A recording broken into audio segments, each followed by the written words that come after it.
साथियों नमस्कार। राष्ट्रपति के पिछले टॉपिक में हमने कल पढ़ा था कि राष्ट्रपति का चुनाव कैसे होगा और उसका कार्यकाल कितना होता है, कितने समय तक वो अपने पद पर रहता है। आज हम उससे थोड़ा आगे के चरण में, आगे की कड़ी में थोड़ा सा आगे बढ़ते हैं। और हमने पिछली क्लासों में पढ़ा था, आर्टिकल 52 पढ़ लिया था, संघ के लिए एक राष्ट्रपति होगा। 53 पढ़ लिया था कि संघ की समस्त कार्यपालिका शक्ति राष्ट्रपति में निहित होगी, जिसका प्रयोग वह स्वयं अथवा अपने अधीनस्थ के माध्यम से करेगा। आर्टिकल 54 पढ़ लिया था, जिसमें आप जानते हैं राष्ट्रपति के निर्वाचक मंडल का जिक्र है, उल्लेख है कि कौन व्यक्ति राष्ट्रपति के चुनाव में वोटिंग करेगा।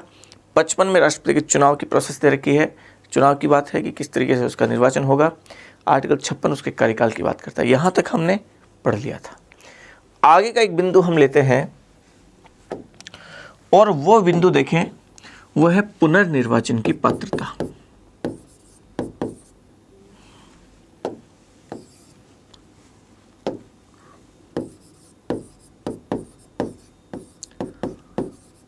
पुनर्निर्वाचन की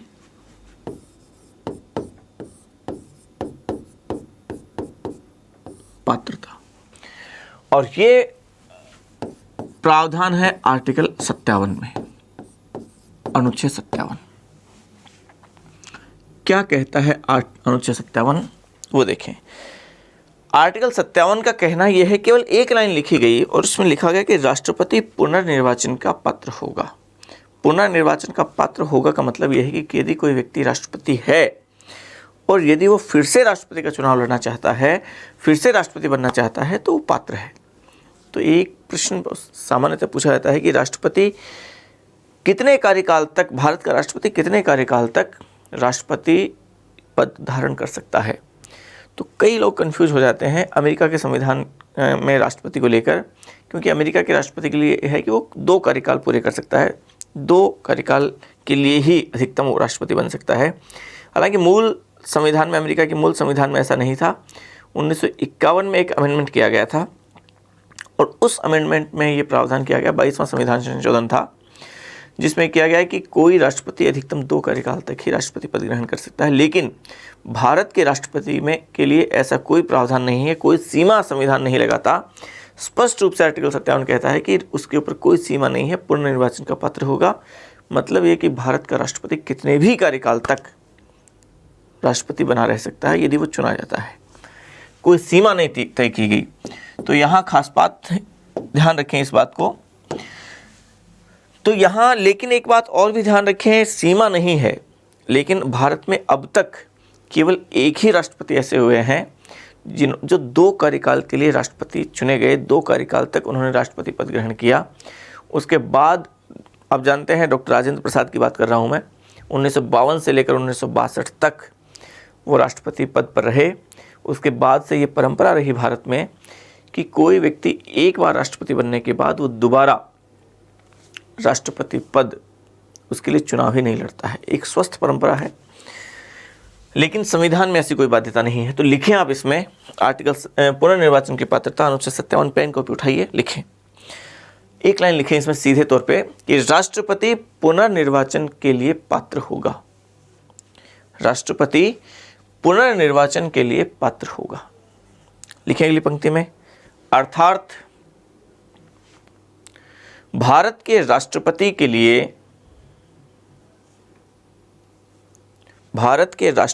लिए संविधान में अधिकतम समय सीमा का कोई प्रावधान नहीं किया गया है। अधिकतम समय सीमा का कोई प्रावधान नहीं किया गया है। लिखें अगली पंक्ति में, डॉक्टर राजेंद्र प्रसाद एकमात्र राष्ट्रपति रहे। डॉक्टर राजेंद्र प्रसाद एकमात्र राष्ट्रपति रहे जिन्होंने 2 कार्यकाल के लिए, जो 2 कार्यकाल राष्ट्रपति पद पर रहे, 2 कार्यकाल के लिए राष्ट्रपति पद पर रहे। उसके बाद से यह परंपरा है, लिखें ये बात, उसके बाद से यह परंपरा है कि कोई व्यक्ति एक बार राष्ट्रपति चुने जाने के बाद एक बार राष्ट्रपति पद ग्रहण करने के बाद दोबारा राष्ट्रपति का चुनाव नहीं लड़ता, दोबारा राष्ट्रपति का चुनाव नहीं लड़ता।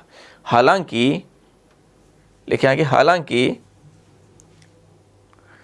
संविधान में ऐसी किसी सीमा का उल्लेख नहीं किया गया है, हालांकि संविधान में ऐसी किसी सीमा का उल्लेख नहीं किया गया है।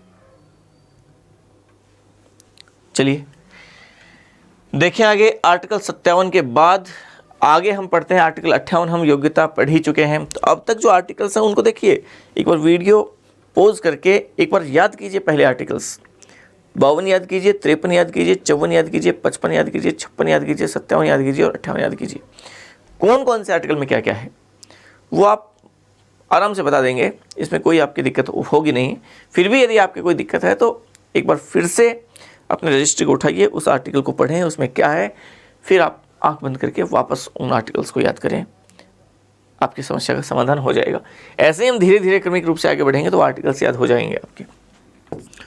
देखिए अगला एक बिंदु है राष्ट्रपति के चुनाव, राष्ट्रपति के टॉपिक में, और वो है पद हेतु योग्यता, पद हेतु शर्तें, सॉरी योग्यता नहीं है, पद हेतु शर्तें। और ये आर्टिकल 59, आर्टिकल 59 क्या कहता है? आर्टिकल 59 वो समझिए। पद हेतु शर्तों में 3-4 चीजें कही गई। पहली बात आर्टिकल 59 कहता है कि यदि कोई सांसद या कोई विधायक यदि वो राष्ट्रपति का चुनाव जीत जाता है, राष्ट्रपति बन जाता है इस पद पे रहते हुए, हालांकि लाभ के पद की बात आर्टिकल 58 में हमने की कि लाभ के पद पर कोई व्यक्ति चुनाव लड़ ही नहीं सकता, लेकिन लाभ के पद में कौन कौन आएंगे कौन कौन नहीं आएंगे इस बारे में कहा नहीं गया था। वो 4 पद हैं, वो लाभ के पद में नहीं आएंगे, केवल इतना कहा गया। तो यदि ये कह दिया गया, बाद में संसद ने कानून बना के ये कह दिया कि भाई सांसद और विधायक भी लाभ के पद के दायरे में नहीं है, अगर उस वक्त तो नहीं है, लेकिन मान लीजिए कानून बना के उन्हें ऐसा कह दिया, तो फिर आर्टिकल 59 में ये लिख दिया गया, उसकी तो पॉसिबिलिटी है ही ना। तो आर्टिकल 59 कहता है कि यदि कोई सांसद या कोई विधायक यदि वो राष्ट्रपति चुन लिया जाता है तो उसके शपथ ग्रहण, राष्ट्रपति शपथ ग्रहण करने से पहले, उसका पद ग्रहण करने से पहले उसे अपने इन पूर्व पद से इस्तीफा देना पड़ेगा, त्यागपत्र देना पड़ेगा। लेकिन यदि वो बगैर इन पदों से त्यागपत्र दिए राष्ट्रपति पद की शपथ ग्रहण करता है तो उसका पूर्व पद जो वो चाहे सांसद था या विधायक था, उसका पूर्व पद स्वतः रिक्त हो जाएगा। ये प्रावधान आर्टिकल 59 देता है। मतलब एक व्यक्ति एक साथ 2 पदों पर नहीं रह सकता। चलिए अगली बात इसमें और ये कही गई कि राष्ट्रपति को वेतन जो दूसरी अनुसूची में दिया गया है, दूसरी अनुसूची में जो भी निर्धारित है उस मात्रा में उसे वेतन देय होगा। उसके वेतन में किसी भी प्रकार की कोई कटौती, अनावश्यक कटौती किसी भी प्रकार की नहीं की जा सकेगी। और एक बहुत महत्वपूर्ण बात ये कि राष्ट्रपति का वेतन जो होगा वो भारत की संचित निधि पर भारित होगा, संचित निधि पर भारित होगा। आप जानते हैं निधियां, संचित निधि आर्टिकल 266 में है। एक होती है संचित निधि, एक होती है लोकलेखा निधि, इन दोनों का वर्णन आर्टिकल 266 में है। एक होती है आकस्मिक निधि, वो आर्टिकल 267 में है। तो संचित निधि पर भारित होता है, ये ध्यान रखना है। भारित का मतलब इसमें वोटिंग नहीं कर सकती संसद, संसद का कंट्रोल नहीं रहेगा। भारित का मतलब ये है। दूसरे प्रकार से संचित निधि से, एक प्रकार से तो वे होता है कि संचित निधि पर भारित होते हैं वो वे, जैसे सुप्रीम कोर्ट के जितने भी खर्चे हैं, न्यायाधीशों के जितने भी वो जो वेतन है, यूपीएससी के खर्चे हैं, यूपीएससी के सदस्यों के वेतन है, वो संचित निधि पर भारित होते हैं। संसद में वोटिंग नहीं होती उस पर। और दूसरे प्रकार के खर्चे होते हैं वो सामान्य खर्चे होते हैं, उनमें बगैर संसद की वोटिंग के उनमें से पैसा निकाल ही नहीं सकते आप संचित निधि से। तो इस तरीके से संचित निधि पर भारित होते हैं, मतलब संसद का इस पर कंट्रोल नहीं होता, कंट्रोल के बाहर रखा गया है उसके वेतन को। तो ये कुछ चीज़ें हैं वो इसमें कहा गया है, आर्टिकल 59 कहता है। तो आप लिखें पद हेतु शर्तें, अनुच्छेद 59। पहली बात लिखें किसी सांसद अथवा विधायक के राष्ट्रपति चुन लिए जाने की स्थिति में, किसी सांसद अथवा विधायक के राष्ट्रपति चुन लिए जाने की स्थिति में राष्ट्रपति पद पर शपथ ग्रहण करने से पूर्व,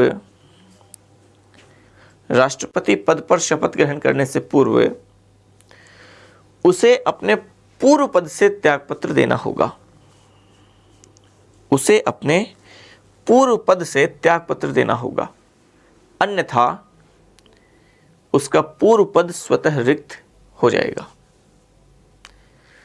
अन्यथा उसका पूर्व पद स्वतः रिक्त हो जाएगा।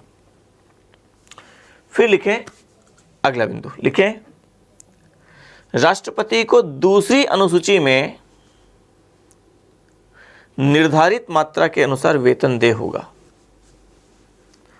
दूसरी अनुसूची में निर्धारित मात्रा के अनुसार वेतन देय होगा। लिखें अगली पंक्ति में, राष्ट्रपति के वेतन में किसी प्रकार की अनावश्यक कटौती नहीं की जा सकती। राष्ट्रपति के वेतन में किसी प्रकार की अनावश्यक कटौती नहीं की जा सकती। फिर लिखें राष्ट्रपति का वेतन भारत की संचित निधि पर भारित होता है। राष्ट्रपति का वेतन भारत की संचित निधि पर भारित होता है। तो ये आर्टिकल 59 है। चलिए आगे हम बढ़ते हैं, अनुच्छेद 60 की तरफ बढ़ते हैं और अनुच्छेद 60 कहता है उसकी शपथ के बारे में।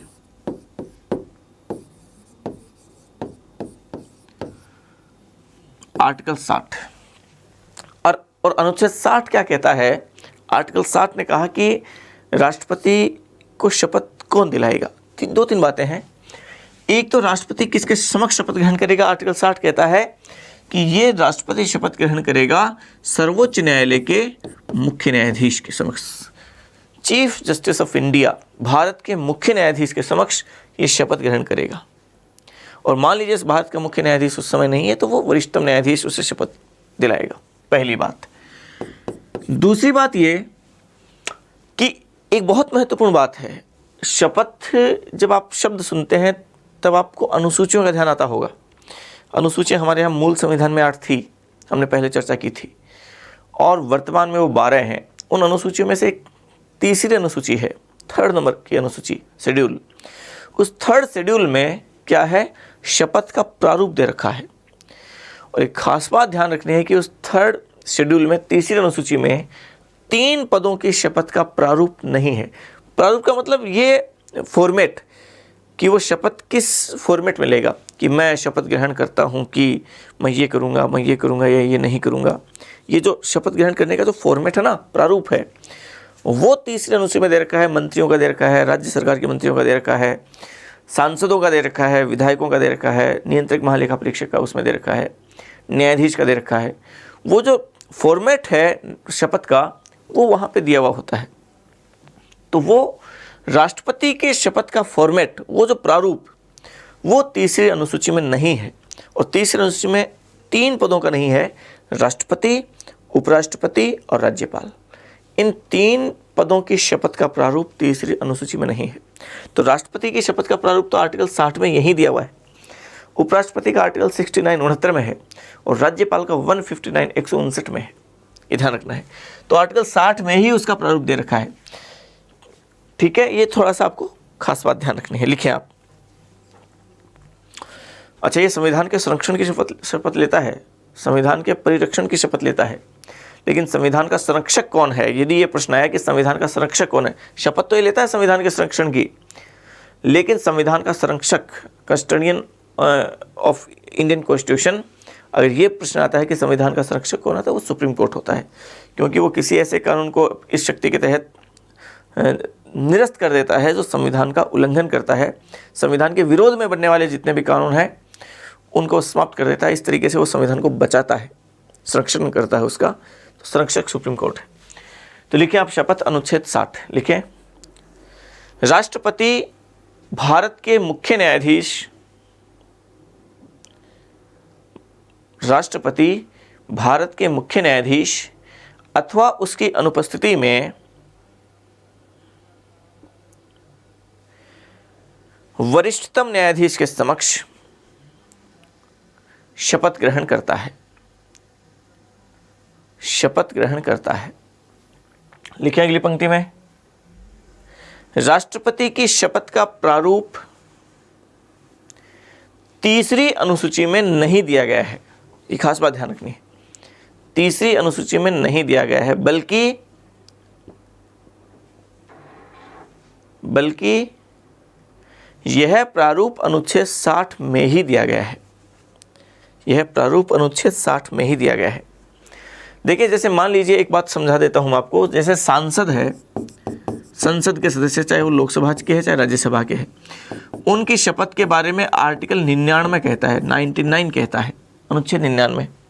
जैसे केंद्र सरकार के मंत्री है, उनकी शपथ के बारे में आर्टिकल 75 75(4) कहता है, 75(4) में लिखा गया। जैसे विधायकों की बात करें तो विधायकों का जिक्र, विधायकों की शपथ का जिक्र, वो आर्टिकल 188 में है।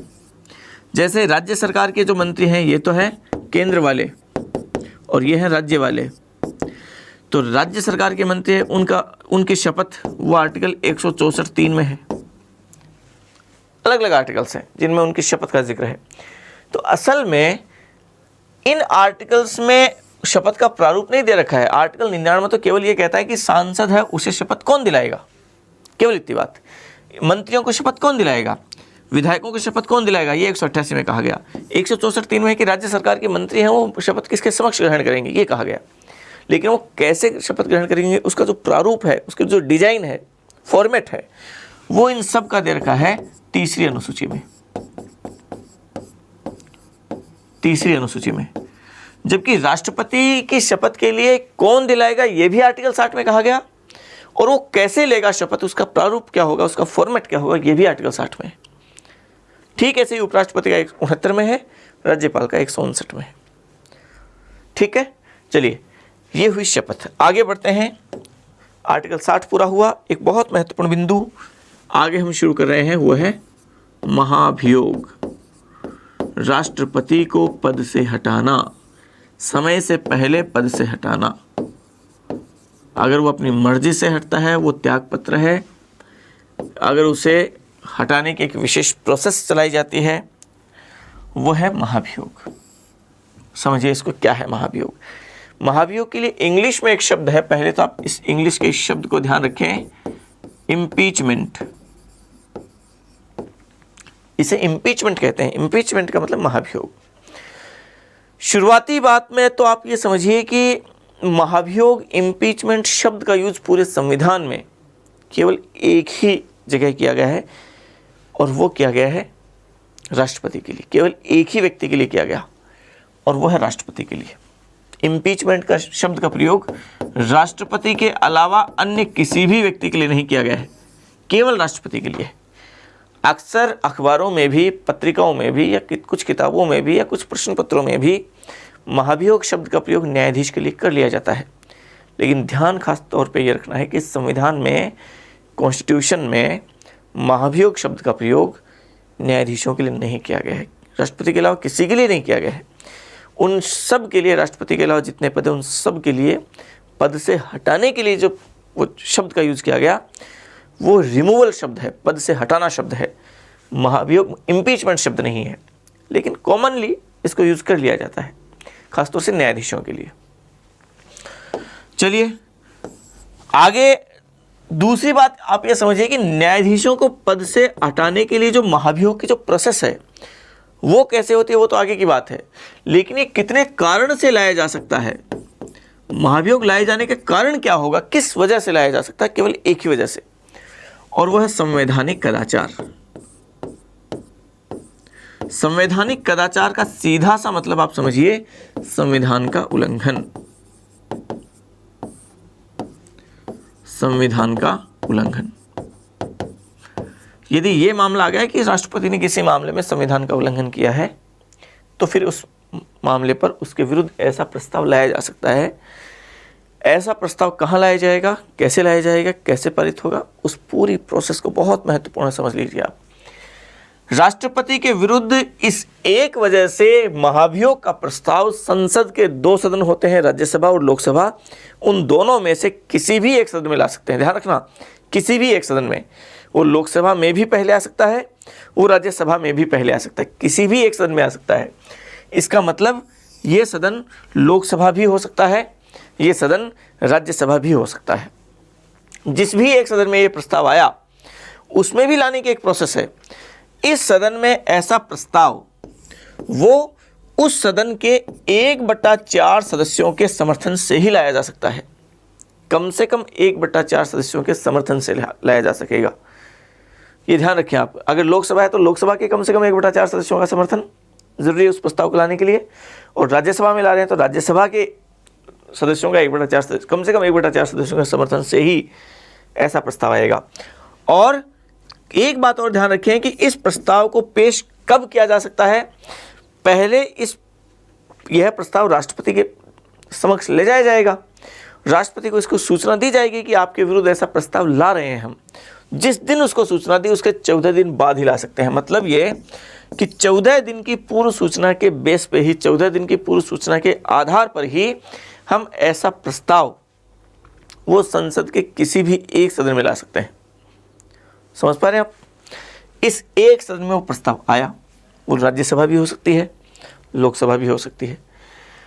अब इस सदन में जो ये प्रस्ताव आया, यहाँ पे इस सदन ने यदि इस प्रस्ताव को पारित कर दिया, कौन से बहुमत से? ध्यान रखें आप, बहुत खास बात है, अक्सर कन्फ्यूजन होता है यहाँ पे। यहाँ जो बहुमत चाहिए वो कुल सदस्य संख्या का, कौन से सदन की? इस एक सदन की कुल सदस्य संख्या का 2/3 बहुमत। यहाँ ध्यान रखना है, कुल का 2/3 है, उपस्थित का 2/3 नहीं है, कुल का, टोटल का। लोकसभा है तो 545 का 2/3। 545 का मतलब यदि उस समय लोकसभा में केवल 543, जैसे वर्तमान में 543 है टोटल सदस्य, या फिर मान लीजिए टोटल सदस्यों में से 2-3 सदस्यों की मृत्यु हो गई या वो पोस्ट खाली है, तो वो नहीं गिने जाएंगे उसमें। जो हैं जितने total post, number of the post जितनी है उसके 2/3, और वो 2/3 से पारित होगा। यदि इस बहुमत से इस पहले सदन ने इसे पारित कर दिया तो यह जाएगा दूसरे सदन में। अगर ये लोकसभा है तो ये राज्यसभा में जाएगा, अगर ये राज्यसभा है तो ये लोकसभा में जाएगा। और अब दूसरा सदन क्या करेगा? दूसरा सदन राष्ट्रपति पर लगे आरोपों की जांच करता है। ये चेक करेगा कि असल में उस पर जो आरोप लगे थे वो ठीक है कि नहीं है। तो ये पूछा जाए आपसे कि राष्ट्रपति के महाभियोग की प्रोसेस में उस पर लगे आरोपों की जांच कौन सा सदन करता है? लोकसभा करता है कि राज्यसभा करता है? तो आपका उत्तर क्या होना चाहिए? ध्यान रखें, राज्यसभा नहीं होगा, वो लोकसभा भी हो सकती है, वो राज्यसभा भी हो सकती है। इसका सही उत्तर ये होगा कि वह सदन जिसमें महाभियोग का प्रस्ताव प्रस्तावित नहीं किया गया था, क्योंकि प्रस्तावित तो इसमें किया गया था, इसमें प्रस्तावित नहीं किया गया था, दूसरे वाला है, तो ये उसके ऊपर लगे आरोपों की जांच करेगा। और जांच में यदि राष्ट्रपति के ऊपर लगे आरोप सही पाए जाते हैं, और उस सही पाए जाने के बाद, अच्छा यहाँ ध्यान रखें, जिस समय जांच करेगा सदन उस समय राष्ट्रपति को अधिकार है इस बात का कि वो खुद उपस्थित होकर या फिर अपने प्रतिनिधि, अपने वकील को भेजकर अपना पक्ष रख सकता है, वो अपनी बात को रख सकता है, यहाँ पे अपने जो भी तर्क है वो यहाँ पे रख सकता है।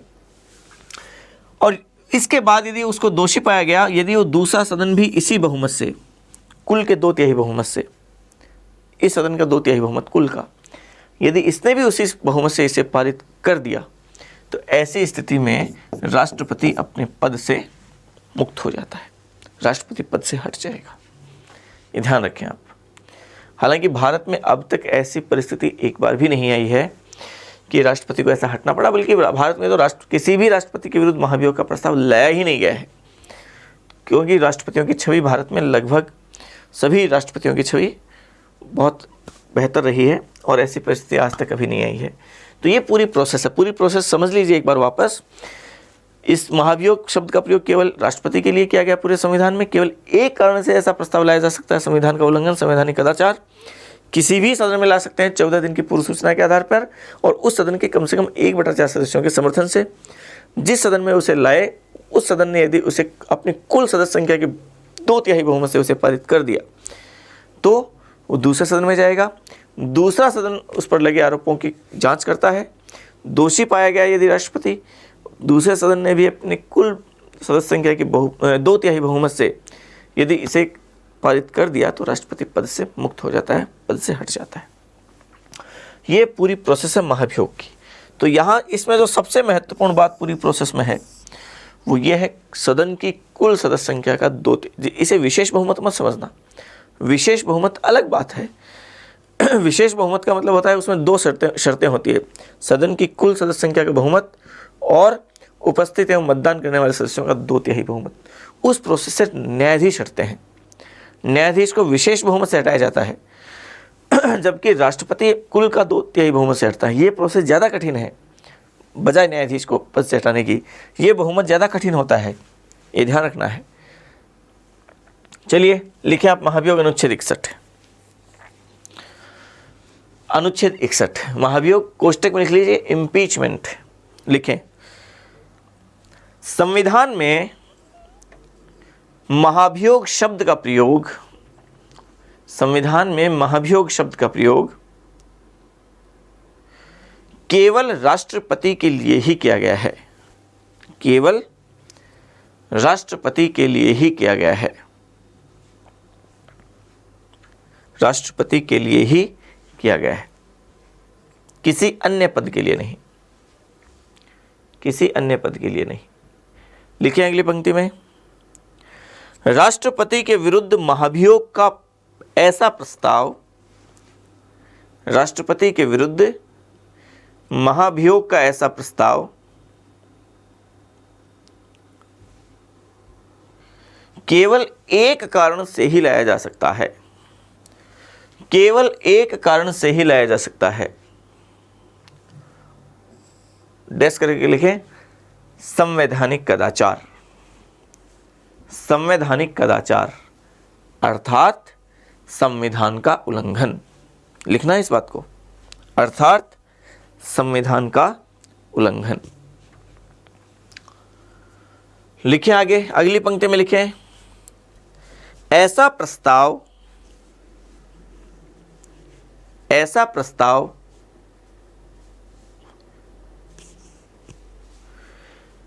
ऐसा प्रस्ताव 14 दिन की पूर्व सूचना के आधार पर, 14 दिन की पूर्व सूचना के आधार पर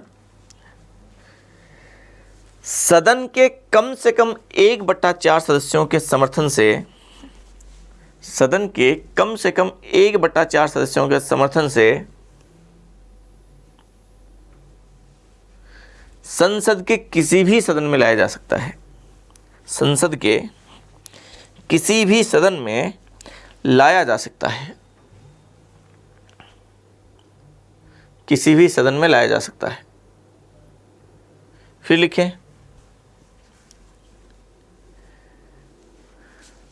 यदि पहला सदन, अच्छा पहले सदन का मतलब प्रथम सदन वैसे लोकसभा को कहते हैं, लेकिन यहाँ पहले सदन का मतलब जिसमें वो लाया गया। यदि पहला सदन इस प्रस्ताव को, यदि पहला सदन इस प्रस्ताव को अपनी कुल सदस्य संख्या के 2/3 बहुमत से पारित कर दे, अपनी कुल सदस्य संख्या के 2/3 बहुमत से पारित कर दे तो यह दूसरे सदन में जाता है, तो यह दूसरे सदन में जाता है। लिखिए अगली पंक्ति में दूसरा सदन राष्ट्रपति पर लगे आरोपों की जांच करता है, दूसरा सदन राष्ट्रपति पर लगे आरोपों की जांच करता है। फिर लिखें इस समय राष्ट्रपति को यह अधिकार है, इस समय राष्ट्रपति को यह अधिकार है कि वह स्वयं उपस्थित होकर, कि वह स्वयं उपस्थित होकर अथवा अपने प्रतिनिधि को भेजकर, अथवा अपने प्रतिनिधि को भेजकर अपना पक्ष रख सकता है, अपना पक्ष रख सकता है। फिर लिखें अगली पंक्ति में,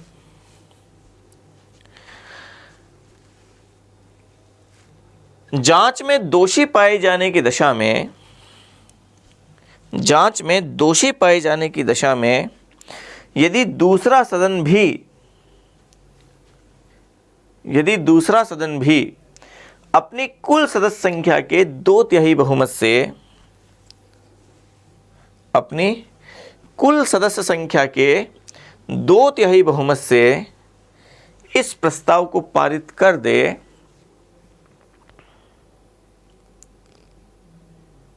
इस प्रस्ताव को पारित कर दे, तो राष्ट्रपति पद से मुक्त हो जाता है, तो राष्ट्रपति पद से मुक्त हो जाता है। चलिए अगला हम टॉपिक समझते हैं, अगला बिंदु समझते हैं राष्ट्रपति में, आर्टिकल 62 चूंकि है, और वह है आकस्मिक पद रिक्ति की दशा। आकस्मिक पद रिक्ति की दशा।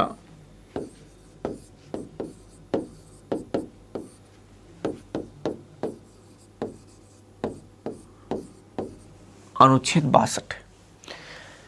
सबसे पहली बात तो ये कि राष्ट्रपति पद आकस्मिक रूप से रिक्त कैसे कैसे हो सकता है। 4 दशाएं समझिए आप। पहली दशा तो ये कि यदि उसकी मृत्यु हो जाए, अचानक मृत्यु होगी तो अचानक पोस्ट खाली होगी। दूसरा ये कि यदि राष्ट्रपति ने त्यागपत्र दे दिया, यदि वो त्यागपत्र दे दे, अचानक पोस्ट खाली हुई कि नहीं हुई। या फिर तीसरी वजह यह हो जाती है कि यदि राष्ट्रपति के विरुद्ध महाभियोग पारित हो गया तो यह भी आकस्मिक रिक्ति होगी।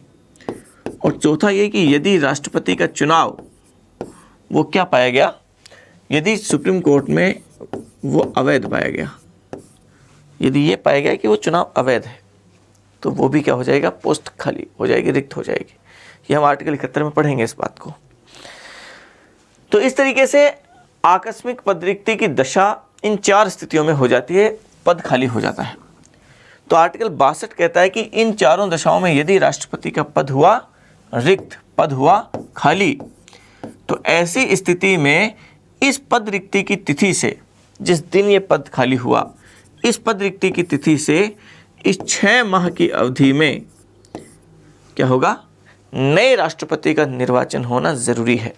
इस 6 माह की अवधि में, जब से पद खाली हुआ उससे 6 माह के अंदर अंदर नए राष्ट्रपति का चुनाव होना चाहिए। और ये जो चुनाव होगा, और चुनाव के द्वारा जो यहाँ पे या इससे पहले जो भी राष्ट्रपति यहाँ पद ग्रहण करेगा, वो जो नया राष्ट्रपति आएगा वो कितने समय तक पद धारण करेगा, पूरे 5 साल के लिए। ये ध्यान रखें, शेष अवधि के लिए नहीं करता है, पूरे 5 साल के लिए पद पे रहेगा। ये खास बात है। लिखिए आप, आकस्मिक पद रिक्ति की दशा, अनुच्छेद 62 लिखिए इसमें, राष्ट्रपति का पद मृत्यु,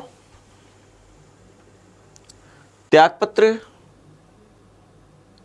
महाभियोग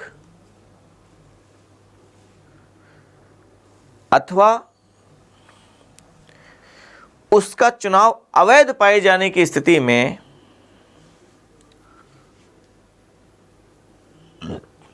उसका चुनाव अवैध पाए जाने की स्थिति में आकस्मिक रूप से रिक्त हो सकता है। आकस्मिक रूप से रिक्त हो सकता है। आकस्मिक रूप से रिक्त हो सकता है। लिखिए अगली पंक्ति में, इस आकस्मिक पद रिक्ति की स्थिति में, इस आकस्मिक पद रिक्ति की स्थिति में पद रिक्ति की तिथि से 6 माह की अवधि में, 6 माह की अवधि में नए राष्ट्रपति का निर्वाचन होना आवश्यक है। नए राष्ट्रपति का निर्वाचन होना आवश्यक है। लिखें अगली पंक्ति में, इस प्रकार से नवनिर्वाचित राष्ट्रपति, इस प्रकार से नवनिर्वाचित राष्ट्रपति पूरे 5 साल के लिए पद ग्रहण करता है। पूरे 5 साल के लिए पद ग्रहण करता है। शेष कार्यकाल के लिए नहीं, शेष कार्यकाल के लिए नहीं। चलिए आगे देखें। हो सकता है मैं थोड़ा सा तेज़ लिखा रहा हूँ, आप थोड़ा सा वीडियो को रोक रोक के लिख लीजिए उसको। चलिए शेष पूरे 5 साल के लिए पद ग्रहण करता है शेष कार्यकाल के लिए। तो 52 से 62 तक की तो हमने बात कर ली। तो पहले तो आप यहाँ पे पॉज कीजिए वीडियो को और 52 से 62 तक के आर्टिकल्स एक बार क्रम से याद कर लीजिए, एक बार बगैर देखें, और थोड़ा सा मेमोराइज कीजिए कि देखें आपको कितने का आर्टिकल्स आते हैं। 52 बताइए क्या है? ठीक है, भारत का राष्ट्रपति होगा। 53 बताइए, लंबा है थोड़ा सा, बोलिए आप। संघ की समस्त कार्यपालिका शक्ति राष्ट्रपति में निहित होंगी, जिनका प्रयोग वह स्वयं अथवा अपने अधीनस्थ के माध्यम से करेगा, ये कहता है। आर्टिकल 54 निर्वाचक मंडल। आर्टिकल पहले आपको बोलना है, मैं बाद में बता दूंगा। 55 आर्टिकल 55 क्या कहता है? निर्वाचन प्रणाली। आर्टिकल 56 कार्यकाल। आर्टिकल 57 पुनर्निर्वाचन की पात्रता। आर्टिकल 58 बोलिए पहले आप, योग्यता। आर्टिकल 59 पद हेतु शर्तें। आर्टिकल 60 शपथ। आर्टिकल 61 महाभियोग की प्रक्रिया। और आर्टिकल 62 आकस्मिक पद रिक्ति की दशा।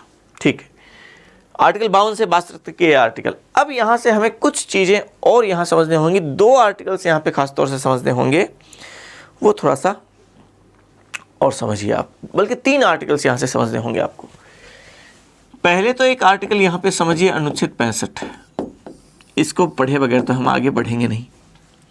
आर्टिकल 62 आपने पढ़ा कि राष्ट्रपति का पद आकस्मिक रूप से हो गया रिक्त, बीच में खाली हो गया। ये 5 साल के लिए बना था और बीच में यहाँ पे राष्ट्रपति का पद रिक्त हो गया, किसी भी वजह से हो सकता है, 4 वजह हमने बात की। तो यहाँ से आर्टिकल 62 ने तो केवल ये कहा कि 6 महीने के अंदर अंदर चुनाव होंगे और ये जो नया आएगा वो पूरे 5 साल के पद ग्रहण करेगा, या तो आर्टिकल 62 ने कहा। लेकिन आर्टिकल 65 ये बात कहता है कि राष्ट्रपति का पद आकस्मिक रूप से रिक्त हो गया तो हम अब करेंगे क्या, राष्ट्रपति पद ग्रहण कौन करेगा, ये बात आर्टिकल 65 कहता है। और आर्टिकल 65 कहता है कि इस सिचुएशन में जैसे ही पद रिक्त हुआ तो इस स्थिति में यहाँ पे पद धारण कौन करेगा, उपराष्ट्रपति राष्ट्रपति पद के कर्तव्यों का निर्वहन करेगा और वो कार्यवाहक राष्ट्रपति बन जाएगा। तो राष्ट्रपति कार्यवाहक राष्ट्रपति के रूप में काम करता है, पद ग्रहण करता है। स्पष्ट है? चलिए, ये अधिकतम ये भी पता आपको 6 महीने तक ही रह सकता है, क्योंकि आर्टिकल 62 कहता है 6 महीने में तो नए राष्ट्रपति का चुनाव होना जरूरी है, फिर तो वो आ ही जाता है, ये वापस उपराष्ट्रपति बन जाता है। ठीक है, लेकिन एक स्थिति और समझ लीजिए, ये तो आर्टिकल 65 ने कही, 70 को आप साथ समझिए। बगैर अनुच्छेद 70 को समझे आर्टिकल 65 को आप पूरे तरीके से नहीं समझ सकते, क्योंकि 65 की बात को पूर्ण करता है 70। आर्टिकल 70 कहता है कि मान लीजिए, 65 ने तो कहा कि उपराष्ट्रपति बन जाएगा, मान लीजिए ऐसी स्थिति हुई कि राष्ट्रपति का जिस समय पद खाली हुआ, उपराष्ट्रपति भी उस समय था ही नहीं, उपराष्ट्रपति की पोस्ट भी खाली है, तो ऐसी स्थिति में अब कौन बनेगा? 65 तो केवल ये कहता है उपराष्ट्रपति बनेगा, उपराष्ट्रपति है ही नहीं, अब कौन बनेगा? तो ये बात आर्टिकल 70 कहता है। और 70 कहता है कि यदि राष्ट्रपति और उपराष्ट्रपति दोनों ही नहीं है तो ऐसी स्थिति में संसद को इस बारे में अधिकार है कि संसद विधि बनाकर, कानून बनाकर इस बात को निर्धारित करेगा कि इस पद को कौन धारण करेगा, इस पद पर कौन काम करेगा। इसका तय करने का अधिकार किसे है? वो अधिकार संसद को है। अब एक उदाहरण समझना आप। हमारे यहाँ हमने 2 क्लासों के पहले मैंने आपको पूरी कहानी बताई थी कि 1967 में 13 मई 1967 को जाकिर हुसैन राष्ट्रपति बने और 3 मई 1969 को उनकी पद पे रहते हुए मृत्यु हो जाती है। देखिए, मैंने आपको वहाँ पे एक बात कही थी कि एक कहानी इसकी भी है, और मैं आपको वो कहानी नहीं कह रहा हूँ क्योंकि मिक्स हो जाएगी। एक बात मैंने आपको कही थी, याद होगा आपको। अब वो जो दूसरी वाली कहानी मैं अब कह रहा हूँ आपको, ये 13 मई 1967 की बात है, ये 3 मई 1969 की बात है। इस दिन जाकिर हुसैन साहब, उनकी डेथ हो गई। तो डेथ हुई तो आर्टिकल 65 लागू होगा। आर्टिकल 65 कहता है कि उपराष्ट्रपति राष्ट्रपति बन जाएंगे और इस 3 मई 1969 के दिन उपराष्ट्रपति कौन थे? वो थे वीवी गिरी। तो 3 मई 1969 को कार्यवाहक राष्ट्रपति के रूप में काम करने लग जाते हैं वीवी गिरी। ये कार्यवाहक राष्ट्रपति हैं, ध्यान रखना। उपराष्ट्रपति थे, आर्टिकल 65 के अकॉर्डिंग काम करने लगते हैं, लेकिन ये काम करते हैं 20 जुलाई 1969 तक। 20 जुलाई 1969 तक तो सब ठीक है, लेकिन आप ये भी जानते हैं कि आर्टिकल 62 ने कहा कि इस अवधि से 6 माह के अंदर अंदर चुनाव होने चाहिए। चुनाव होने थे, और चुनाव होने थे जुलाई में ही। जब जुलाई में चुनाव होने थे, बल्कि अगस्त में चुनाव होने थे, सॉरी, चुनाव होने थे अगस्त में, लेकिन वीवी गिरी ने भी राष्ट्रपति का चुनाव लड़ा। आप जानते हैं नीलम संजीव रेड्डी, कांग्रेस ने उनका समर्थन किया। फिर इंदिरा गांधी ने वीवी गिरी से कहा था, वो कहानी मैंने आपको बताई थी कि वो चुनाव लड़िए, अंतरात्मा के आधार पे वो अपील की गई। तो हालांकि आर्टिकल 58 कहता है कि उपराष्ट्रपति यदि राष्ट्रपति का चुनाव लड़ना चाहता है तो उसे अपने पद से त्यागपत्र देने की आवश्यकता नहीं है, लेकिन वीवी गिरी ने त्यागपत्र दिया। ये अपने इनकी खुद की चॉइस थी, तो इन्होंने त्यागपत्र दिया। किस दिन दिया? 20 जुलाई को।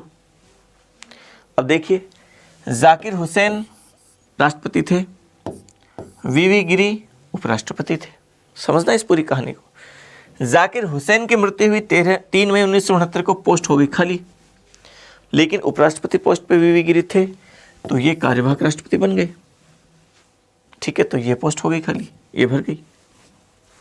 ठीक है, अब 20 1969 को क्या हुआ? अच्छा, अब ये पोस्ट यहाँ पे तो कोई है ही नहीं ना, ये कार्यवाहक राष्ट्रपति के रूप में काम कर रहे हैं वीवी गिरी। अब 20 जुलाई 1969 को क्या हुआ कि इन्होंने भी इस्तीफा दे दिया, इन्होंने भी त्यागपत्र दे दिया। तो पहली बात तो ये कि इनके सामने 2 संकट आ गए कि ये पहली बात तो अपना त्यागपत्र किसे दें, किसे दें का मतलब एक बात तो ये आ गई कि इन्होंने कहा कि चलो ठीक है, मैं त्यागपत्र देना चाह रहा हूँ, लेकिन मैं अपना त्यागपत्र कौन से पद से दूंगा? अपने आप को राष्ट्रपति मानूं कि उपराष्ट्रपति मानूं? भाई मैं उपराष्ट्रपति तो हूँ, बेसिकली काम राष्ट्रपति के रूप में कर रहा हूँ, तो मैं कौन से पोस्ट से इस्तीफा दूं? राष्ट्रपति पोस्ट से या उपराष्ट्रपति पोस्ट से? और दूसरी बात यह कि चलो जिस भी पोस्ट से दूं, राष्ट्रपति अपना त्यागपत्र उपराष्ट्रपति को देता है और उपराष्ट्रपति अपना त्यागपत्र राष्ट्रपति को देता है, तो मैं अपना त्यागपत्र किसे दूं? अगर मैं राष्ट्रपति के रूप में दूं तो उपराष्ट्रपति को दूंगा, वो पोस्ट खाली है। और यदि मैं उपराष्ट्रपति के रूप में इस्तीफा दूं तो वो राष्ट्रपति को दूंगा, तो वहां पे हूं तो मैं एक ही, दूंगा किसे? तो इस समय यहां हमारे महान्यायवादी थे नरेन डे। नरेन डे से इस बारे में सलाह ली गई और नरेन डे ने इस बारे में सलाह दी, और उन्होंने सलाह दी कि असल में व्यक्ति महत्वपूर्ण नहीं होता, पद महत्वपूर्ण होता है। और वीवी गिरी साहब को कहा कि पहली बात तो ये कि आपको मूल रूप से, चूंकि आप उपराष्ट्रपति पद के लिए चुने गए और मूल रूप से आपकी पोस्ट उपराष्ट्रपति है, तो अपने आप को ज़्यादा राष्ट्रपति समझने की तो आवश्यकता है नहीं। आपको इस्तीफा जो देना है वो उपराष्ट्रपति पोस्ट से देना है। तो उन्होंने कहा ठीक है भाई, मैं तो उपराष्ट्रपति पोस्ट से दे दूंगा, लेकिन दूं किसे? तो नरेन डे ने कहा व्यक्ति महत्वपूर्ण नहीं है, पद महत्वपूर्ण है। तो उनके कहने पे फिर उपराष्ट्रपति पर यहाँ पे आके उन्होंने अपना त्यागपत्र लिखा, संबोधित किया राष्ट्रपति को। संबोधित राष्ट्रपति को क्या? क्योंकि उपराष्ट्रपति राष्ट्रपति को त्यागपत्र देता है, नीचे अपने साइन किए और राष्ट्रपति को प्रेषित किया। और फिर चूंकि वो कार्यवाहक राष्ट्रपति का कार्यभार खुद ही देख रहे थे, तो खुद उस कुर्सी पे बैठ के उन्होंने उसे किया और उसको फिर राज्यसभा के सभापति को भेजा, क्योंकि उपराष्ट्रपति का जो इस्तीफा है वो राज्यसभा के सभापति को प्रेषित किया जाता है।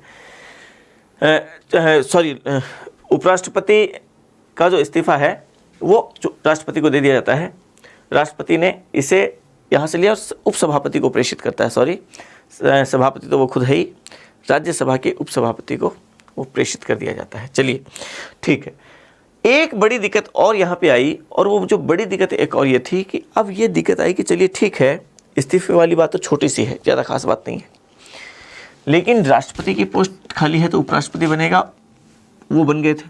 लेकिन अब ये पोस्ट भी खाली, ये पोस्ट भी खाली, यहाँ पहले से नहीं थे, कार्यवाहक राष्ट्रपति के रूप में काम कर रहे थे, ये भी नहीं है। तो अब क्या करें? तो आर्टिकल 65 तो यहाँ के ख़त्म हो गया। तब आर्टिकल 70 ये अधिकार देता है संसद को। और संसद ने फिर 1969 में एक कानून बनाया, एक विधि बनाई, और वो विधि का नाम है राष्ट्रपति कृत्य निर्वहन अधिनियम।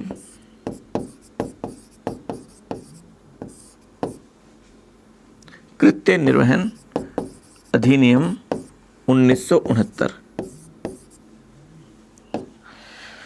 ठीक है, राष्ट्रपति कृत्य निर्वहन अधिनियम 1969। ये 1969 में एक कानून बना के संसद ने क्या फिक्स किया, इस कानून में क्या तय किया, क्या लिखा, एक पन्ने का डॉक्यूमेंट है ये, एक पन्ने का अधिनियम है केवल। और इसमें लिख दिया कि राष्ट्रपति और उपराष्ट्रपति दोनों की ही अनुपस्थिति में, दोनों की ही पदरिक्ति की दिशा में सर्वोच्च न्यायालय का मुख्य न्यायाधीश, और यदि ये भी नहीं है उन दोनों की अनुपस्थिति में, तो ये करेगा काम कार्यवाहक राष्ट्रपति के रूप में। और यदि ये भी नहीं है तो फिर बाद में कोई भी सीनियर जज, वरिष्ठतम न्यायाधीश, तो सुप्रीम कोर्ट का वरिष्ठतम न्यायाधीश होगा जो उस समय, वो असल में राष्ट्रपति पद के कर्तव्यों का निर्वहन करेगा। और हमारे यहाँ फिर बाद में ऐसी स्थिति आई, तो फिर उस समय सुप्रीम कोर्ट के चीफ जस्टिस जो थे वो थे मोहम्मद हिदायतुल्लाह। आपने नाम सुना होगा, जो कि बाद में उपराष्ट्रपति भी बने थे। मोहम्मद हिदायतुल्लाह वो क्या बने, वो कार्यवाहक राष्ट्रपति यहाँ पे बनते हैं 20 जुलाई 1969 से लेकर, क्योंकि इन्होंने इस्तीफा दिया इस दिन, तो 20 जुलाई 1969 से लेकर फिर 24 अगस्त 1969 तक मोहम्मद हिदायतुल्लाह कार्यवाहक राष्ट्रपति रहे। उन्होंने काम किया किस रूप में, कार्यवाहक राष्ट्रपति के रूप में, हालांकि वो चीफ जस्टिस थे। और फिर बाद में 24 अगस्त को चुन के आ गए थे, वीवी गिरी चुनाव जीत गए थे, नीलम संजीव रेड्डी को हरा दिया था, फिर वो निर्वाचित राष्ट्रपति के रूप में वो आते हैं। उन्होंने फिर बाद में 1974 तक काम किया वीवी गिरी ने। ये एक प्रोसेस है। तो लिखें आप अनुच्छेद 65 लिखें, राष्ट्रपति की अनुपस्थिति अथवा पद रिक्ति की स्थिति में, राष्ट्रपति की अनुपस्थिति अथवा पद रिक्ति की दशा में उपराष्ट्रपति उसके पद के कर्तव्यों का निर्वहन करेगा। उपराष्ट्रपति उसके पद के कर्तव्यों का निर्वहन करेगा। ठीक है, फिर लिखें एक लाइन छोड़ के अनुच्छेद 70 और आर्टिकल 70 में लिखें, राष्ट्रपति और उपराष्ट्रपति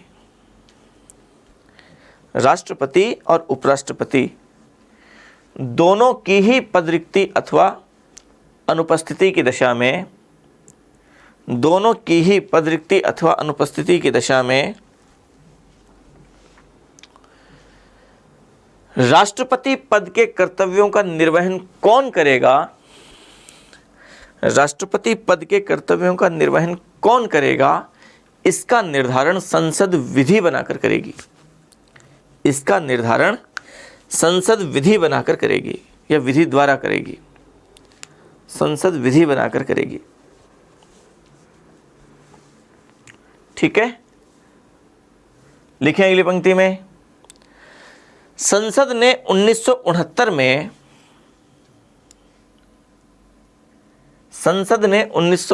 में ये लिख लीजिए, राष्ट्रपति कोष्टक में लिखें कृत्य निर्वहन कोष्टक बंद अधिनियम 1969 पारित कर, राष्ट्रपति कृत्य निर्वहन अधिनियम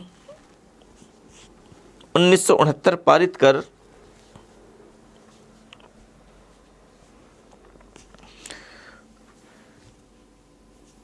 सर्वोच्च न्यायालय के मुख्य न्यायाधीश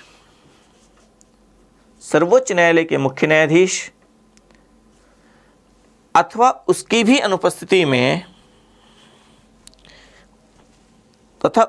अनुपस्थिति में वरिष्ठतम न्यायाधीश को इस हेतु निर्धारित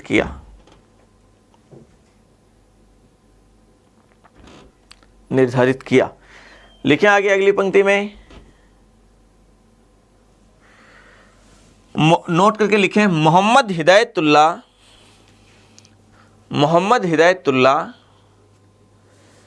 सर्वोच्च न्यायालय के एकमात्र मुख्य न्यायाधीश हैं, सर्वोच्च न्यायालय के एकमात्र मुख्य न्यायाधीश हैं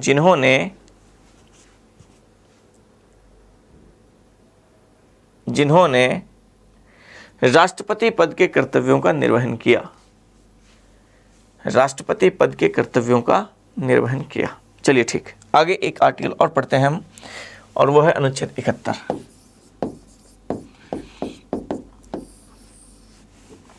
आर्टिकल 71, इस एक चीज को और पढ़ लीजिए। इसके बाद में केवल इस फेज में एक आर्टिकल और बचेगा, आर्टिकल 361। ये पहला फेज राष्ट्रपति का समाप्त हो जाएगा, फिर हम उसके फंक्शंस पे, उसके काम पे, उसकी शक्तियों पे, पावर्स पे बात करेंगे। आर्टिकल 71 कहता है, आर्टिकल 71 में असल में 4 क्लोज हैं, 71(1), 71(2), 71(3) और 71(4). 4 क्लोजों में से पहले मूल संविधान में तो 3 क्लोज रहे, 1, 2 और 3, और चौथा क्लोज 39वें संविधान संशोधन द्वारा इसमें जोड़ा गया था। तो हम बात करते हैं। देखिए, आर्टिकल 71 का जो पहला क्लोज है, ये तो कहता है, बहुत महत्वपूर्ण बात है, और असल में तो हमें पहले भी लिखनी चाहिए थी इस बात को जब हमने राष्ट्रपति का चुनाव पढ़ा था, लेकिन यहाँ पे हम इसको कर लेते हैं कि राष्ट्रपति के चुनाव में यदि किसी भी प्रकार का कोई विवाद हुआ, किसी भी प्रकार का कोई डिस्प्यूट हुआ, तो ऐसी स्थिति में उस विवाद का निर्णय कौन करेगा? वो मामले केवल सुप्रीम कोर्ट में जाएंगे। उस विवाद का निर्णय, एकमात्र निर्णय कौन करेगा? एकमात्र अधिकार इसका सुप्रीम कोर्ट को है। तो विवाद का निर्णय किसके विवाद? राष्ट्रपति के चुनाव, और राष्ट्रपति के चुनाव के विवाद का निर्णय कौन करेगा? वो सुप्रीम कोर्ट करेगा। एक बात एक में कहा गया पहले क्लॉज में। दूसरा क्लॉज कहता है कि राष्ट्रपति के चुनाव, उसमें यदि किसी व्यक्ति को अवैध पाया गया, सुप्रीम कोर्ट में मान लीजिए ये विवाद गया और सुप्रीम कोर्ट ने उसकी सुनवाई की, और सुनवाई में सुप्रीम कोर्ट ने पाया कि राष्ट्रपति के चुनाव में जो ये मामला चला, ये अवैध रूप से कोई व्यक्ति राष्ट्रपति के चुनाव में जीत गया और वो राष्ट्रपति बन गया। तो राष्ट्रपति तो बन ही गया है, वो कितने समय के लिए चल रहा है वो राष्ट्रपति। तो यदि कोई व्यक्ति अवैध रूप से राष्ट्रपति का चुनाव जीत के चुनाव में राष्ट्रपति बन गया, तो आर्टिकल 71(2) कहता है कि वो जितने समय तक वो राष्ट्रपति पद पे रहा है, तो यहाँ से तो वो अवैध हो ही जाएगा ना, जिस समय से सुप्रीम कोर्ट का निर्णय आएगा। लेकिन जितने समय तक उसने राष्ट्रपति पद पे काम किया है, वो राष्ट्रपति पद पे उसने जिस अवधि के लिए काम किया, जो काम किए, वो राष्ट्रपति अवैध हो जाने के बाद भी, उसका चुनाव अवैध हो जाने के बावजूद भी, इस अवधि में उसके द्वारा किए गए कार्य वो अवैध नहीं होंगे, वो मान्य होंगे। उस व्यक्ति ने उस अवधि में जो भी काम किए राष्ट्रपति पद पर रहते हुए, वो सारे के सारे काम वैध होंगे, मान्य होंगे। हालांकि वो उस व्यक्ति को यहाँ पे हटना पड़ेगा, वो हट जाएगा। ठीक है, सरल भाषा में समझिए कि किसी राष्ट्रपति के किसी चुनाव में अवैध पाए जाने की स्थिति में वो जो राष्ट्रपति जो हट जाता है, उस राष्ट्रपति के हट जाने के बावजूद भी उस व्यक्ति, उस राष्ट्रपति के द्वारा उस अवधि में किए गए कार्य अवैध नहीं होंगे। 71(3) की बात हमने जब राष्ट्रपति का चुनाव पढ़ा था उस समय की थी कि संसद को अधिकार है कि वो राष्ट्रपति के चुनाव के बारे में कोई भी नियमन कर सके। निर्वाचन के बारे में कोई भी नियमन करने की शक्ति, विधि बनाने की शक्ति वो किसकी है? संसद की है। और 71(4) जो बाद में जुड़ा 39वें संविधान संशोधन द्वारा, 71(4) कहता है कि राष्ट्रपति के निर्वाचक मंडल में यदि किसी भी प्रकार की कोई पदरिक्ति भी हुई, यदि राष्ट्रपति के चुनाव निर्वाचक मंडल में कोई स्थान खाली भी है, तो भी राष्ट्रपति का चुनाव स्थगित नहीं होगा। यदि निर्वाचक मंडल में कोई स्थान खाली भी है, तो भी कोई रिक्त है, स्थान खाली है, तो भी ये चुनाव स्थगित नहीं होगा। ये ध्यान रखना है, खास तौर से परीक्षा में कई बार पूछा जाता है। ये असल में 1974 के चुनाव में ये दिक्कत आई थी। 1974 का चुनाव जो कि फखरुद्दीन अली अहमद जिसमें राष्ट्रपति बने थे। दिक्कत क्या आई कि गुजरात विधानसभा उस समय भंग थी। तो गुजरात विधानसभा चूंकि उस समय भंग थी, तो मोरारजी देसाई ने खासतौर से इस मुद्दे को उठाया और कहा कि भाई जब गुजरात की विधानसभा ही नहीं है और वो सदस्य राष्ट्रपति के चुनाव में चूंकि भाग लेते हैं, विधानसभा के सदस्य, तो राष्ट्रपति का चुनाव तो होना ही नहीं चाहिए इस समय, कैसे हो सकता है।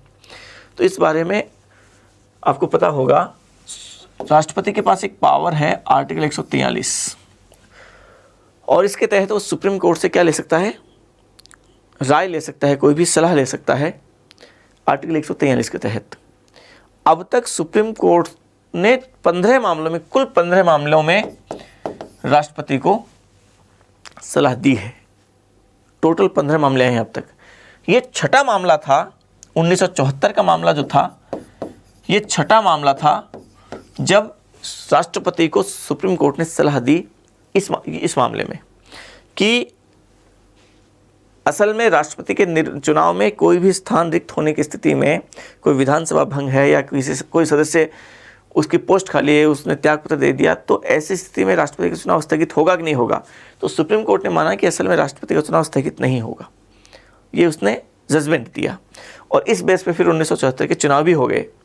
लेकिन फिर बाद में 39वें संविधान संशोधन द्वारा इसे लिखवा दिया गया, हमारे संविधान में ये लिखवा दिया गया, आर्टिकल 71(4) में ये क्लोज जोड़ दिया गया कि यदि कोई भी निर्वाचक मंडल में कोई स्थान रिक्त होता है तो भी ऐसी स्थिति में राष्ट्रपति का चुनाव स्थगित नहीं होगा।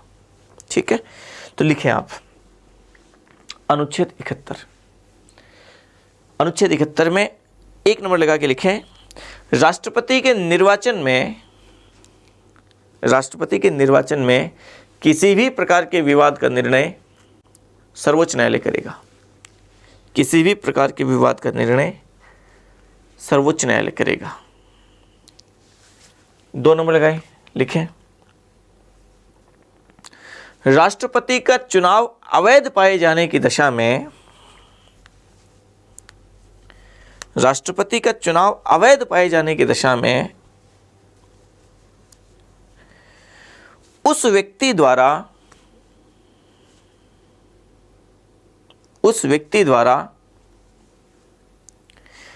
किए गए कृत्य मतलब कार्य, किए गए कृत्य अवैध नहीं होंगे। किए गए कृत्य अवैध नहीं होंगे। तीसरा लिखें, संसद विधि बनाकर राष्ट्रपति के निर्वाचन संबंधी नियमन कर सकती है। राष्ट्रपति के निर्वाचन संबंधी नियमन कर सकती है। और चौथा लिखें, चौथे में लिखें,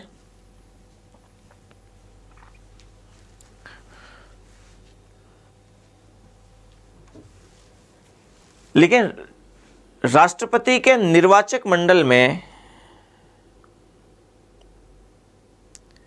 कोई स्थान रिक्त होने की दशा में, राष्ट्रपति का चुनाव स्थगित नहीं होगा। राष्ट्रपति का चुनाव स्थगित नहीं होगा। ये 4 बातें हैं वो आर्टिकल 71। अंत में एक बात और समझ लीजिए, एक आर्टिकल और समझ लीजिए, वो है अनुच्छेद 361।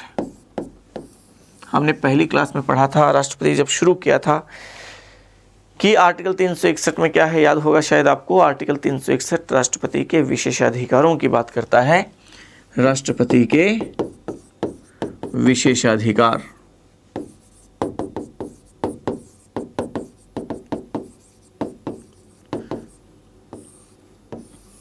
राष्ट्रपति के इस टॉपिक के पहले फेज का ये अंतिम बिंदु है, इसको समझ लीजिए। उसके विशेषाधिकार क्या क्या होंगे। और राष्ट्रपति के विशेषाधिकार आर्टिकल 3, राज्यपाल के विशेषाधिकार भी इसी में दिए गए। 4 बिंदु खासतौर से समझिए, 4 विशेषाधिकार खासतौर से समझिए। पहली बात तो ये है कि राष्ट्रपति के जितने भी कर्तव्य हैं, जितने भी ड्यूटीज हैं, उसके जो भी वो काम करता है, वो अपने किसी भी काम के लिए भारत के किसी भी न्यायालय के प्रति उत्तरदायी नहीं है, जिम्मेदार नहीं है। वो अपने किसी भी कृत्य के लिए उत्तरदायी नहीं होता। दूसरा उसका विशेष अधिकार ये है कि देश के किसी भी न्यायालय के द्वारा राष्ट्रपति के विरुद्ध गिरफ्तारी वारंट जारी नहीं किया जा सकता। उसे गिरफ्तार करने के आदेश वो कोई भी न्यायालय जारी नहीं कर सकता। तीसरा विशेष अधिकार उसके हैं, वह है दीवानी मामलों के बारे में, दीवानी मामलों के संबंध में और दीवानी मामलों के संबंध में समझने से पहले आप थोड़ा फौजदारी मामलों में समझ लीजिए। तीसरा उसका विशेष अधिकार, फौजदारी मामलों में कहा गया कि असल में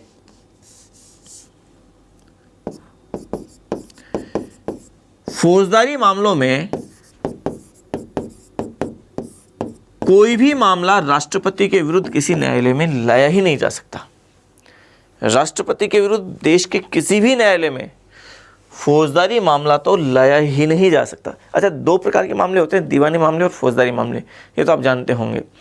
दीवानी मामलों का मतलब दो व्यक्तियों के आपस के मामले जितने भी हैं, आपस के मामलों में जैसे मान लीजिए आपसी लेन देन का मामला है, कोई उधार देने का, कोई संधि है, कोई समझौता है, कोई भी आपसी मामले, व्यवहार के मामले हैं, वो दीवानी मामलों में आते हैं, सिविल मामलों में आते हैं। फौजदारी मामलों में का मतलब थोड़े गंभीर प्रकार के अपराध हैं, मारपीट है, हिंसा है, मर्डर है, वो सारे के सारे मामले फौजदारी मामले हैं। तो ऐसे मामले तो राष्ट्रपति के विरुद्ध किसी न्यायालय में चलाए नहीं जा सकते। और चौथे मामले हैं दीवानी मामले। तो राष्ट्रपति के विरुद्ध दीवानी मामले लाए तो जा सकते हैं, फौजदारी मामले तो लाए ही नहीं जा सकते। दीवानी मामले लाए जा सकते हैं, लेकिन 2 माह की पूर्व सूचना के बेस पे। पहले राष्ट्रपति को 2 माह पहले सूचना देनी पड़ेगी और सूचना देने के 2 माह बाद ऐसे मामले लाए जा सकते हैं। तो 2 माह की पूर्व सूचना के बेस पे लाए जा सकेंगे। ये 4 उसके विशेष अधिकार खासतौर से समझिए। वो किसी कार्य के, अपने किसी काम के प्रति, किसी कर्तव्य के प्रति उत्तरदायी नहीं होगा। किसी न्यायालय द्वारा उसके विरुद्ध गिरफ्तारी वारंट जारी नहीं किया जा सकता। उसके विरुद्ध किसी न्यायालय में फौजदारी मामले ला ही नहीं जा सकते। और दीवानी मामले उसके विरुद्ध 2 माह पूर्व की सूचना के बेस पे ही लाए जा सकते हैं। ये 4 उसके विशेष अधिकार लिखे आप। राष्ट्रपति के विशेषाधिकार अनुच्छेद 361, ये लिखें। राष्ट्रपति के विशेषाधिकार अनुच्छेद 361, 1 नंबर पे लिखें, राष्ट्रपति अपने किसी भी कृत्य के लिए किसी भी न्यायालय के प्रति उत्तरदायी नहीं होगा। राष्ट्रपति अपने किसी भी कृत्य के लिए किसी भी न्यायालय के प्रति उत्तरदायी नहीं होगा। दूसरा लिखें, वीडियो पॉज करके लिख लिया करो, मैं थोड़ा सा वैसे लिखा रहा हूं, इतना ज़्यादा समय हम नहीं लगाएंगे। 2 नंबर लगा के लिखें, किसी भी न्यायालय द्वारा राष्ट्रपति के विरुद्ध, किसी भी न्यायालय द्वारा राष्ट्रपति के विरुद्ध गिरफ्तारी वारंट जारी नहीं किया जाएगा। गिरफ्तारी वारंट जारी नहीं किया जा सकेगा। तीसरा लिखें, राष्ट्रपति के विरुद्ध किसी भी न्यायालय में, राष्ट्रपति के विरुद्ध किसी भी न्यायालय में फौजदारी मामले ला ही नहीं जा सकते। फौजदारी मामले नहीं लाए जा सकते। और चौथा लिखें, राष्ट्रपति के विरुद्ध दीवानी मामले, राष्ट्रपति के विरुद्ध दीवानी मामले 2 माह की पूर्व सूचना के आधार पर ही लाए जा सकते हैं। 2 माह की पूर्व सूचना के आधार पर ही लाए जा सकते हैं। ठीक है, ये मोटे मोटे तौर पे आपने समझ लिए हैं कितने आर्टिकल्स, 52 से 62, 65, 70, 71 और 361। आप एक काम कीजिए, आज इस क्लास के बाद उन आर्टिकल्स को एक श्रेणी में बगैर कुछ देखें एक पन्ने में लिखने की कोशिश कीजिए। ज़्यादा अच्छा ये भी रहेगा कि आप आर्टिकल 71 के भी हम 1, 2, 3, 4 को भी याद करने की कोशिश करें कि इनमें क्या है। लेकिन अगर वो उतना नहीं है तो फिर भी मोटे मोटे तौर पे उन आर्टिकल्स को आप बेसिकली याद करने की कोशिश करेंगे तो मेरा मानना है कि आपको ये सारे आर्टिकल्स बहुत आसानी से, अब तक के आर्टिकल्स तो याद हो गए होंगे, आगे के आर्टिकल्स भी ऐसे ही आपको याद हो जाएंगे। उस बारे में आपको ज़्यादा पैनिक होने की आवश्यकता नहीं है, बहुत ज़्यादा चिंता करने की आवश्यकता नहीं है। हम इसमें थोड़ा सा और कोशिश करेंगे कि हम बेहतर तरीके से उन सारे के सारे आर्टिकल्स को जो जो हमारे सामने आएंगे वो आपको आराम से, बहुत आसान तरीके से आपको याद हो जाए। तो अगली क्लास में फिर मिलते हैं। जय हिंद।